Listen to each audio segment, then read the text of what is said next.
അല്ലാഹുവിന്റെ പ്രവാചകൻ സല്ലല്ലാഹു അലൈഹി വസല്ലമ തങ്ങൾ പറയുകയാ, പെങ്ങളെ രണ്ടാമത്തെ വിഭാഗം ആരെന്നറിയോ? അല്ലാഹുവിന്റെ പരലോകത്ത് നാണം കെടുത്തിയിട്ട് അല്ലാഹു കൊണ്ടുവരുന്ന രണ്ടാമത്തെ വിഭാഗം ആരെന്നറിയുമോ? നബി തങ്ങൾ പറയുകയാണ്, അല്ലാഹുവിന്റെ റസൂല് പറയുന്നു, രണ്ടാമത്തെ വിഭാഗമാരാ? ഉത്തരവാദിത്തങ്ങളിൽ വീഴ്ച വരുത്തുന്നവര്, ഉത്തരവാദിത്തങ്ങളിൽ വീഴ്ച വരുത്തുന്നവര്. അല്ലാഹുവേ, ഒരു ഉത്തരവാദിത്തം അല്ലാഹു ഏറ്റിരിക്കുകയാണ്, ഒരു ഉത്തരവാദിത്തം നമ്മൾ ഏറ്റെടുത്തിരിക്കുകയാണ്.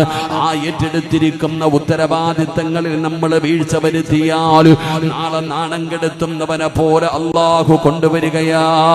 അല്ലാഹുവിന്റെ റസൂൽ അവിടെന്ന് പറയുകയാ, നാളെ നാണം കെടുത്തിയിട്ട് പടച്ച റബ്ബ് കൊണ്ടുവരുന്ന രണ്ടാമത്തെ വിഭാഗമാരാ? ഒരു ഉത്തരവാദിത്തം ഏറ്റെടുത്തു. പടച്ചവനെ, പള്ളിയിലെ ഖതീബ് എന്ന് പറയുന്നത് വലിയ ഒരു ഉത്തരവാദിത്തമാണ്. ആ ഇമാം ഇരിക്കുന്ന സ്ഥാനം, ഇമാമിന്റെ പവർ കാണിക്കുമടോ.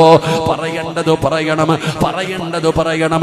ജമാഅത്തിന്റെ പ്രസിഡന്റ് എന്ന് പറയുന്നത് വല്ലാത്ത ഒരു സ്ഥാനമാണ്. സെക്രട്ടറി എന്ന് പറയുന്നത് വല്ലാത്തൊരാസ്ഥാനമാണ്. പടച്ചവനെ, ആ ഉത്തരവാദിത്തങ്ങളിൽ അവര് വീഴ്ച വരുത്താൻ പാടില്ല. അത് രാജ്യം